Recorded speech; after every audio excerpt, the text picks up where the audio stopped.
Louis Vuitton est la marque de mode de luxe la plus précieuse. Son PDG, Bernard Arnault, est également le troisième homme le plus riche du monde, avec une valeur nette d'environ 158 milliards de dollars. À titre de comparaison, ce montant permettrait de construire 22 fois l'aéroport de Berlin. Au vu de la réussite actuelle, on ne se douterait pas que l'entreprise a été fondée par un homme qui, adolescent, était sans domicile fixe. Il n'avait aucune éducation et dormait dans les bois. Louis Vuitton est une véritable histoire de richesse. Mais la société a également fait l'objet d'une OPA hostile, d'innombrables procès et une foule d'autres controverses. Voici la folle histoire de Louis Vuitton et comment une petite entreprise familiale est devenue l'une des marques les plus puissantes et les plus luxueuses du monde. Louis Vuitton est né en 1821 et a grandi dans la ferme familiale en France, dans un petit village appelé Anché, au milieu de nulle part. Il n'y a ni électricité ni eau courante. Son père Xavier était meunier et agriculteur, tandis que sa mère Corinne fabriquait des chapeaux pour gagner un peu d'argent. Il n'existe aucune trace de l'éducation de Louis. L'école la plus proche se trouvait dans un village situé à 9 km. On suppose qu'il a travaillé à plein temps dans la ferme familiale sans apprendre à lire ou à écrire. Louis travaillait dans les champs de l'Aube au crépuscule tous les jours pour nourrir sa famille. Inutile de dire que la famille Vuitton connaît des difficultés financières et que le jeune Louis naît dans une situation qui l'empêchera d'avoir un avenir brillant. Mais les choses se sont encore aggravées. La mère de Louis meurt alors qu'il n'a que 10 ans. Son père se remarie rapidement avec une autre femme. Mais la nouvelle belle-mère de Louis était incroyablement contrôlante et manipulatrice à son égard. Et il se disputait constamment avec elle. À l'âge de 13 ans, il s'est enfui de la maison et voulait aller à Paris. Il est parti au milieu de la nuit sans dire au revoir. Il n'y a qu'un seul problème. Paris est à 370 km et Louis n'a ni argent ni nourriture. La plupart des nuits, il dormait dans les bois, l'estomac vide et avec un manteau. Chaque fois qu'il arrive dans un nouveau village, il fait de petits travaux en échange de nourriture ou de pièces de monnaie. Mais comme il n'a plus d'argent pour se loger, il continue à dormir dans les bois ou là où il peut trouver un abri pour la nuit. Grâce à ces différents petits boulots, Louis a pu apprendre auprès d'artisans. Il apprend à travailler le métal, la pierre, le tissu et le bois. Cette combinaison de compétences différentes changera plus tard sa vie. Mais à ce rythme, le voyage est incroyablement lent et il lui faut 3 ans pour atteindre Paris. Peu de temps après son arrivée à Paris, Louis a pu entrer en apprentissage chez un fabricant de boîtes et un emballeur. Les cartonniers fabriquent des boîtes sur mesure pour leurs clients. Ils les emballent et les déballent également lorsque le client part en voyage. Grâce à ce travail, il a fait la connaissance de nombreuses personnes de la région qui cherchaient des bagages personnalisés pour leur voyage. Louis travaille ici pendant plusieurs années, apprenant le métier et travaillant aussi dur qu'il le peut. En 1851, l'impératrice de France devient sa cliente et est très impressionnée par son savoir-faire. Elle le désigne comme son cartonnier et emballeur personnel. Pour la plupart des cartonniers, il s'agit de la plus haute distinction que l'on puisse obtenir au cours de sa carrière. Louis est passé du statut d'adolescent sans domicile fixe et sans rien en poche à un emploi prestigieux au sein de la noblesse. En soi, c'est une grande réussite. Mais Louis Vuitton avait une vision encore plus grande pour son avenir. Après s'être marié à l'âge de 33 ans, Louis a utilisé ses économies pour créer sa propre entreprise. Il ouvre son propre atelier à Paris. Cela lui permet de vendre ses propres produits. Louis avait constaté une grande pénurie de bagages à l'époque. Toutes les valises étaient en cuir et avaient un dessus arrondi en forme de dôme. de sorte que la pluie se déversait sur les bagages. Le principal problème était qu'elles ne pouvaient pas être empilées. Un emballeur devait donc les transporter individuellement. Louis commença à expérimenter différents matériaux et découvrit que la toile était plus légère et plus imperméable. Cela signifie que les boîtes peuvent avoir un dessus plat. L'efficacité s'en trouve accrue, car il est désormais possible de les empiler et d'emballer plusieurs grumes en même temps. En outre, elles étaient plus compactes. Le nouveau concept de valise de Louis inaugure l'ère de la valise de voyage moderne. À cette époque, Louis s'est déjà forgé une réputation professionnelle et a consolidé ses liens avec la haute société. Le lancement de la nouvelle ligne de bagages est un succès immédiat.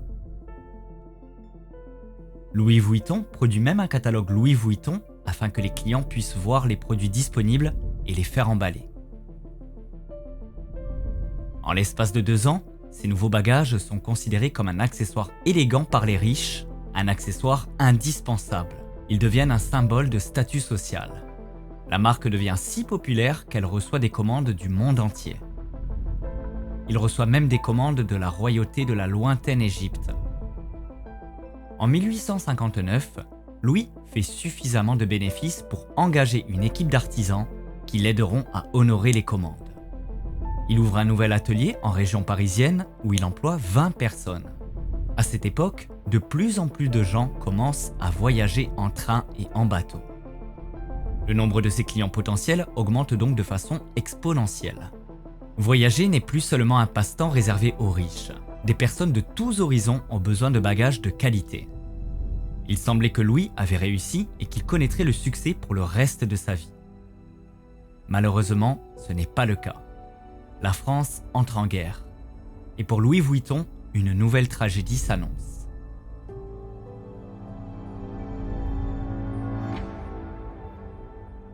En 1870, alors que Louis a 49 ans, la guerre franco-prussienne éclate. Louis doit fuir sa maison et vivre à l'étroit avec des milliers d'autres personnes. Les vivres sont extrêmement rares et il craint pour sa vie. Lorsque Louis peut enfin retourner à son atelier en 1871, tout a été détruit. Les vitrines brisées, le matériel volé et il a perdu tout ce pourquoi il a travaillé si dur. Mais au lieu de baisser les bras, il décide d'utiliser ses économies pour reconstruire l'entreprise. Et il s'est juré que ce serait encore mieux qu'avant. La guerre ayant provoqué l'exode de nombreuses personnes, il y a beaucoup de magasins vides à louer dans toute la ville. Louis Vuitton en profite pour ouvrir son nouveau magasin dans un quartier aristocratique et beaucoup plus riche de Paris. L'emplacement est parfait, puisqu'il se trouve juste à côté de la gare et du Grand Hôtel.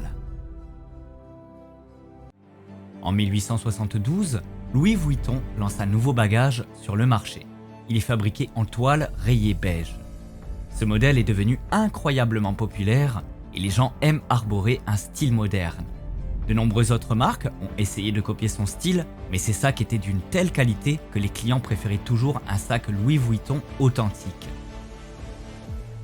Pendant les 20 années suivantes, Louis Vuitton a continué à travailler dans sa nouvelle boutique parisienne jusqu'à sa mort à l'âge de 70 ans. Mais son héritage perdure grâce à son fils Georges, qui reprend l'entreprise familiale. Georges a travaillé dur pour développer la marque dans le monde entier. Il ouvre par exemple une célèbre boutique à Londres. À cette époque, les bagages Louis Vuitton sont si populaires que de nombreux autres fabricants de bagages commencent à produire des contrefaçons. C'est pourquoi, en 1896, Georges Vuitton a introduit le monogramme LV, aujourd'hui emblématique afin de rendre la contrefaçon plus difficile. Les LV sont les initiales de son père, en l'honneur de l'homme qui a fondé la marque. Mais il a également l'idée d'appliquer aux valises une nouvelle serrure révolutionnaire qui rendrait impossible toute tentative d'effraction de la part des voleurs. En 1900, l'entreprise compte déjà 100 employés et continue de croître d'année en année. Tous les employés suivent une formation approfondie pour devenir des experts dans la production de valises. Aujourd'hui encore, les employés de Louis Vuitton reçoivent entre 18 mois et 2 ans de formation avant d'être autorisés à fabriquer eux-mêmes des produits. L'entreprise a également commencé à développer une toute nouvelle ligne de produits. Le mérite en revient à une autre icône de la mode, Coco Chanel. En 1925, elle a commandé un petit sac à main en forme de dôme. Au départ, il s'agissait d'un modèle créé personnellement et destiné uniquement à elle. Plus tard, cependant, il a été produit en série. Il prend alors le nom d'Alma. Le succès est au rendez-vous. Louis Vuitton décide encore de produire d'autres petits sacs en cuir, comme le Kipal, le Speedy et le Noé. Avant Louis Vuitton, les sacs à main étaient souvent considérés comme peu élégants et encombrants. Mais la société a contribué à les rendre beaucoup plus à la mode. À la mort de Georges Vuitton en 1936, l'entreprise est transmise à son fils Gaston Louis. Cependant, Gaston reprend l'entreprise à un moment très difficile. Quelques années plus tard, la France entre à nouveau en guerre. Pendant la Seconde Guerre mondiale, les contrats sont annulés et Gaston est contraint de fermer l'usine Louis Vuitton. Paris est à nouveau assiégé. Le seul moyen pour Gaston Vuitton de sauver son entreprise est de collaborer avec l'Allemagne nazie. L'auteur Stéphanie Bonvicini a écrit un livre intitulé « Louis Vuitton, une saga française ». Loin de ses recherches dans les archives de l'entreprise, elle a demandé à voir des documents datant de la Seconde Guerre mondiale. Les représentants de l'entreprise ont immédiatement tenté de lui refuser l'information. Ils ont prétendu que tous les documents des années 1930 à 1945 avaient été détruits dans un incendie. Mais en fouillant dans d'autres documents historiques, Stéphanie a découvert qu'à l'époque, Louis Vuitton avait réussi à ouvrir une boutique de luxe au rez-de-chaussée de l'hôtel. Et ce, uniquement parce qu'il collaborait avec le régime nazi. Pendant ce temps, de nombreuses autres marques ont été contraintes de fermer leurs portes parce qu'elles refusaient de collaborer avec les nazis. Naturellement, l'entreprise a honte de cette partie de son histoire, mais maintient que Gaston a fait ce qu'il fallait pour assurer la survie de l'entreprise. D'autres créateurs, comme Coco Chanel, ont également collaboré avec les nazis pour éviter que leur affaire à Paris ne soit détruite. S'ils n'avaient pas choisi de collaborer avec l'ennemi, leur marque n'existerait probablement pas aujourd'hui.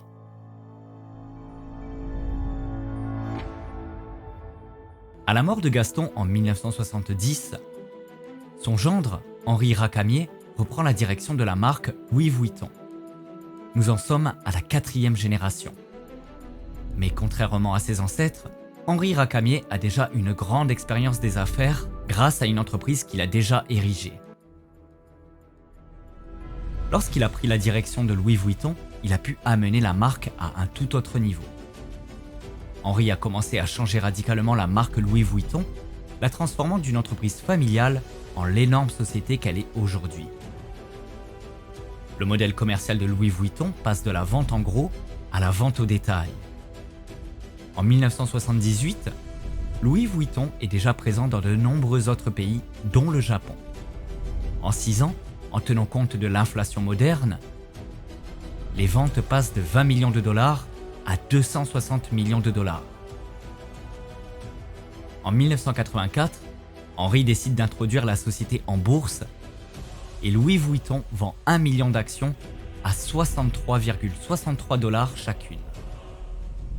Profitant de cet élan et de l'afflux d'argent, Henri commence à ouvrir d'autres magasins dans le monde. En 1987, les ventes de Louis Vuitton atteignent le milliard de dollars. Un résultat bien supérieur à celui dont le jeune Louis avait rêvé lorsqu'il avait ouvert son premier magasin à Paris. Henri décide également de fusionner la société avec Moët Hennessy, une société de boissons de luxe qui produit du champagne et du cognac. Ensemble, ils ont formé un nouveau conglomérat de luxe appelé LVMH. En théorie, la fusion aurait permis de mettre en commun les ressources et de se développer encore plus rapidement. Malheureusement, après la fusion, Henri ne s'est pas entendu avec le président de Moët Hennessy. Henri a donc demandé à un promoteur immobilier prospère de sa connaissance, Bernard Arnault, de l'aider à gérer la situation. Malheureusement, l'invitation faite à ce dernier en tant qu'investisseur s'est retournée contre lui. Bernard a secrètement acheté 43% des actions de Louis Vuitton. Il a également reçu le soutien des familles Moët et Hennessy pour renforcer son pouvoir au sein de LVMH. Henri s'est senti trahi par l'homme qu'il avait fait venir pour le soutenir. Il attaque donc Bernard en justice et exige qu'il ne détienne plus la majorité des actions de Louis Vuitton. Mais le tribunal a finalement tranché en faveur de Bernard. Henri est tellement furieux d'avoir été trahi par son ami qu'il décide de quitter son emploi chez Louis Vuitton. Pour la première fois depuis près de 100 ans, aucun membre de la famille Vuitton n'est impliqué dans la marque. Après le drame de la prise de contrôle hostile de Bernard, les ventes commencent à chuter. Les journalistes cessent de parler de la marque et, pendant un certain temps, il semble que l'entreprise pourrait faire faillite. Mais Bernard sait comment redresser la situation. Louis Vuitton revient sur le devant de la scène en collaborant avec plusieurs créateurs pour la collection de son 100e anniversaire. De grands noms comme Vivienne Westwood et Isaac Mizrahi ont créé leur propre interprétation du monogramme emblématique de LV. Ils ont créé des produits que les clients n'avaient jamais vus auparavant, et les gens sont revenus pour mettre la main sur un sac Louis Vuitton. En fin de compte, l'investissement de Bernard dans Louis Vuitton a porté ses fruits. Aujourd'hui, il est PDG de LVMH. Et en 2021, il a été officiellement désigné par Forbes comme l'homme le plus riche du monde, avec une fortune de plus de 180 milliards de dollars. Bien sûr, ces classements changent en fonction de l'évolution du cours des actions, mais il est presque toujours dans le top 5 des personnes les plus riches du monde, comme Bezos, Musk, Gates et Buffett. Mais de tous ces noms, Bernard Arnault est certainement le moins connu, car il préfère se tenir à l'écart des projecteurs. Ce que l'on sait, c'est qu'il a une réputation peu scrupuleuse dans le monde des affaires. On le surnomme le loup du Cachemire. C'est pourquoi LVMH possède aujourd'hui plus de 70 marques différentes, acquises au fil des acquisitions et des fusions. Cette société possède un grand nombre des marques les plus luxueuses au monde. Et pourtant, tout a commencé avec un adolescent sans abri en faillite. Dans le monde moderne, Louis Vuitton a étendu sa marque avec de nouveaux styles colorés qui attirent un public plus jeune. En 1997, Marc Jacobs a été nommé directeur de la création. Il conçoit la première ligne de prêt-à-porter et crée la populaire ligne de sacs monogrammés, vernis très prisés. Marc Jacobs a également élargi la gamme de produits Louis Vuitton pour y inclure des montres, des bijoux et des lunettes de soleil. Il a finalement quitté Louis Vuitton pour lancer sa propre ligne de vêtements et d'accessoires. Louis Vuitton dispose de toute une équipe d'avocats qui surveillent les violations de droits d'auteur. Et il n'hésite pas à poursuivre quelqu'un s'il pense qu'il copie le logo de la marque. Louis Vuitton a même intenté un procès à Google parce que les résultats de recherche et des publicités menaient à des sacs contrefaits. Mais Google a gagné le procès, estimant qu'il ne peut pas contrôler ce que les utilisateurs mettent sur Internet. Louis Vuitton collabore également avec des marques telles que Supreme, ce qui lui a permis d'élargir son public cible. Croyez-le ou non, Louis Vuitton avait déjà poursuivi Supreme pour avoir copié son logo, jusqu'à ce qu'elle se rende compte de la rentabilité d'une collaboration. Aujourd'hui, les articles Louis Vuitton Supreme sont revendus pour une petite fortune. Par exemple, le sac en cuir se vend 125 000 $, ou encore un sweat à capuche LV Supreme à plus de 5 000 $. Bien entendu, le problème de la contrefaçon auquel Louis Vuitton est confronté depuis ses débuts est toujours d'actualité. On estime que Louis Vuitton perd des centaines de millions de dollars chaque année à cause des versions contrefaites de ses produits. Mais même après 168 ans de présence sur le marché, rien ne semble ralentir l'entreprise. Louis Vuitton est toujours une marque que beaucoup de gens veulent porter. C'est aussi la préférée des riches et des célébrités. Elle est actuellement la première marque de mode au monde, avec une valeur de 39 milliards de dollars. Avec plus de 400 magasins, Louis Vuitton est présent dans presque toutes les grandes villes du monde. Mais que pensez-vous de Louis Vuitton? Pensez-vous que le prix de la marque est excessif par rapport à l'engouement qu'elle suscite? Ou pensez-vous que la qualité des produits justifie leur prix élevé? Si vous n'êtes pas encore abonné à cette chaîne, n'hésitez pas à nous laisser un abonnement gratuit et à appuyer sur le bouton j'aime.